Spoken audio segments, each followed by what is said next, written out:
मैं इस्लाम खान। नमस्कार, आदाब। दस्तक इंडिया लाइव में आपका स्वागत है। देखते रहिए। ये मामला गुड़गांव का है। प्रीति मिश्रा एक कंपनी में काम करती थी। कंपनी के ओनर अनिल चावला ने अपने ही किसी कारीगर से, जो जिसका नाम अमित भारद्वाज है, प्रीति मिश्रा को मिलवाया, ये कह के कि ये लड़का आपकी बिरादर का है, ये आपसे शादी करने को तैयार है। प्रीति मिश्रा को लगभग 2 साल तक यूज़ किया गया और उसके बाद शादी करने से मना कर दिया गया।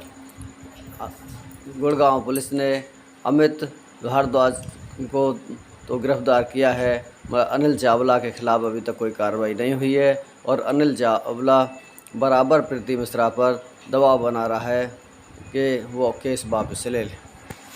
सबसे पहले अपना नाम बता दीजिए। प्रीति मिश्रा। प्रीति मिश्रा, आपने आरोप लगाया है और एक FIR भी आपने कराई जी। अमित के खिलाफ। उसमें आपने अनिल चावला को षड्यंत्रकारी बताया है कि जी। अनिल चावला की वजह से आपकी जो लाइफ है बर्बाद हुई है। जी। क्या जानकारी है, क्या कुछ कहेंगे इसके बारे अनिल चावला की कंपनी में मैं जॉब करने गई थी। जब उन्होंने बुलाया था तो अनिल चावला ने ही मुझे अमित से मिलाया था उसी कंपनी में। वो भी वहीं पर जॉब करता था और उसी ने अनिल चावला ने ही मिलाया था कि लड़का तुम्हारी कास्ट का है, पंडित है, ब्राह्मण है और इसके घर वालों से भी मेरी बात हो गई। तो मेरी जो भी उससे दोस्ती कराई थी उसी ने कराई थी उसी कंपनी में, जबकि मैं उसकी कंपनी में कभी भी दोस्ती के पर्पज से, मैंने कई बार बोला कि मुझे इन सब चीज़ों में इंटरेस्ट नहीं है, मैं यहाँ पर काम करने के लिए आई हूँ, लेकिन फिर भी उसने बोला कि तेरी कास्ट का लड़का है, इसे कब तक रहेगी, इसके घर वालों से मेरी बात हो चुकी है ऑलरेडी। तो उसी ने मिलाया था। जानकारी है कि आप 2 साल अमित के साथ रहिए। एक एग्रीमेंट एफिडेविट जो तैयार किया गया था वो किस आधार पर तैयार हुआ था और क्या मतलब कहकर तैयार किया गया था वो?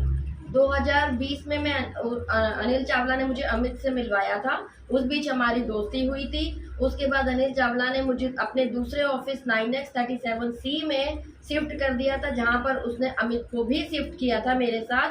और वहीं पर अमित के साथ मेरा रहना, मैं रह रही थी अमित के साथ और अनिल चावला को इस विषय में सब कुछ पता था। लेकिन वहीं पर जब फरवरी में मैं जब प्रेग्नेंट हुई, मैंने अमित को शादी के लिए भी बोला, ऑफर किया, तो अमित ने मुझसे शादी के लिए मना कर दिया। कितने समय अमित के साथ रहे? अमित के साथ में 2021 में रही। उसके बाद जब मैंने उसे शादी के लिए बोला तो उसने बोला, प्रीति अभी मेरे पापा की तबीयत खराब है, मैं फरवरी में घर जा रहा हूँ और घर से आने के बाद तुरंत तुमसे शादी कर लूँगा। इस बीच मैंने उससे बोला कि मैं अपना बच्चा नहीं गिरवाऊंगी, तो भी उसने मेरा बच्चा गिरवा दिया कि प्रीति मैं घर जाऊँगा, बच्चे अब फिर भी कर सकते हो। घर जाने के बाद उसने अपनी मम्मी से भी मेरी बात करवाई थी। घर जाने के बाद जब उसने अपनी मम्मी से बात करवाई मई में वीडियो कॉन्फ्रेंसिंग में, जिसका प्रूफ भी मैं पुलिस डिपार्टमेंट में दे चुकी हूँ और साबित भी कर चुकी हूँ, तो बात होने के बाद वो मुझे इग्नोर करने लगा धीरे धीरे। इग्नोर करने के बाद मैं ये चीज़ समझ चुकी थी कि वो मुझे इग्नोर कर रहा है, उसने सिर्फ मेरा यूज़ किया था, मिसयूज़ किया था। इस विषय पे मैंने अनिल चावला को भी बोला था, लेकिन अनिल चावला ने हमेशा अमित का फेवर किया कि वो अच्छा लड़का है, ब्राह्मण है, तेरी कास्ट का है, मिसअंडरस्टैंडिंग है, वो घर जाकर ऐसा कुछ नहीं कर रहा है, घर में जाकर अपना बाथरूम बनवा रहा है, जबकि मुझे पता था कि वो वहां पर केवल बाथरूम बनवाने नहीं गया। तो मैंने अनिल चावला की कंपनी छोड़ दी थी, मई में ही कंपनी छोड़ दी और अमित का नंबर भी ब्लॉक करके मैं उनकी लाइफ से एग्जिट हो गई थी।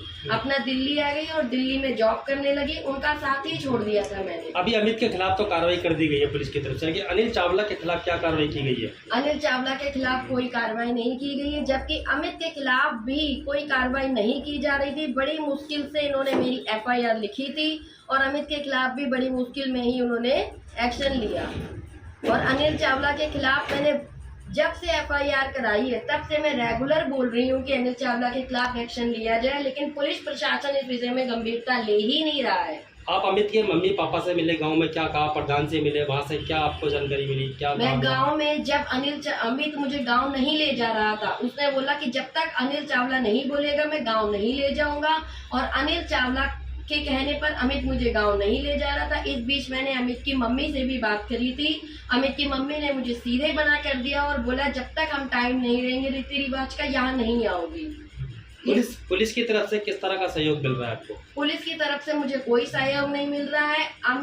अनिल चावला से रिलेटेड कोई भी सहयोग पुलिस प्रशासन मेरा नहीं कर रही है, क्योंकि जब भी मैं पुलिस प्रशासन से कहती हूँ बस इन्वेस्टिगेशन चल रही है।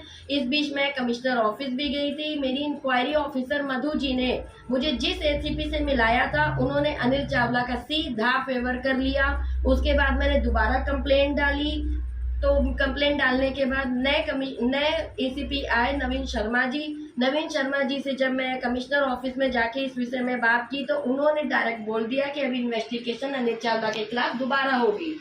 इन्वेस्टिगेशन कब हुई कब नहीं हुई कोई फीडबैक नहीं।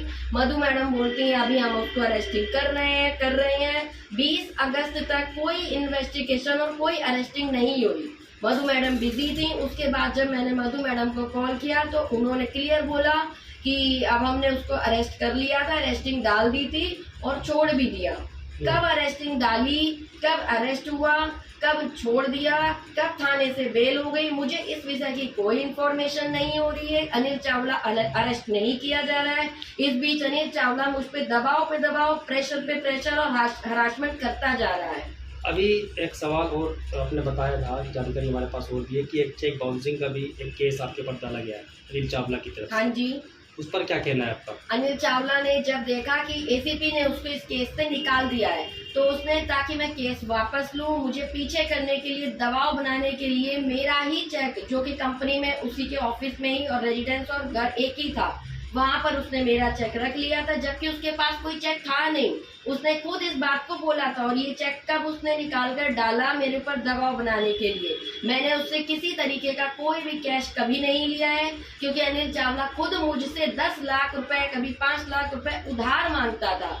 अनिल चावला के हिसाब से उसने जनवरी 2021 में मुझे कैश पैसे दिए थे और उसने ये बयान दे रखा है, और जिसमें कि जून 2021 में मैंने उसको चेक दिया, जबकि जून 2021 में मैं उसकी कंपनी में थी ही नहीं। मेरे पापा खुद सेंट्रल गवर्नमेंट के रिटायर्ड है, 45 to 50,000 उनकी मंथली इनकम है। मेरे पास खुद इतनी सेविंग्स थी। मैंने किसी तरीके का कोई पैसा उससे नहीं लिया। वो केवल दबाव डाल रहा है। अगर उससे मैंने कोई पैसा लिया है या कुछ भी है तो कोई प्रूफ, कोई एविडेंस वो दे। लेकिन पुलिस प्रशासन मुझे इस चीज पे भी गुमराह कर रही है कि अब चेक बाउंस में उलझा कर रख रही है। कोई मेरी सहायता नहीं हो रही, बस उसको अरेस्ट करने के बजाय मुझे ही उलझाया जा रहा है। एक आखिरी सवाल, आप क्या चाहते हैं ये बताएं? मैं ये चाहती हूँ कि अनिल चावला एक फ्रॉडी इंसान है, धोखेबाज है। वो सबसे ठगी करता है, इनलीगल काम करता है, गैर कानूनी काम करता है और अमित के केस में बराबर का भागीदार है। सब कुछ अनिल चावला के कहने पर ही अमित ने किया है।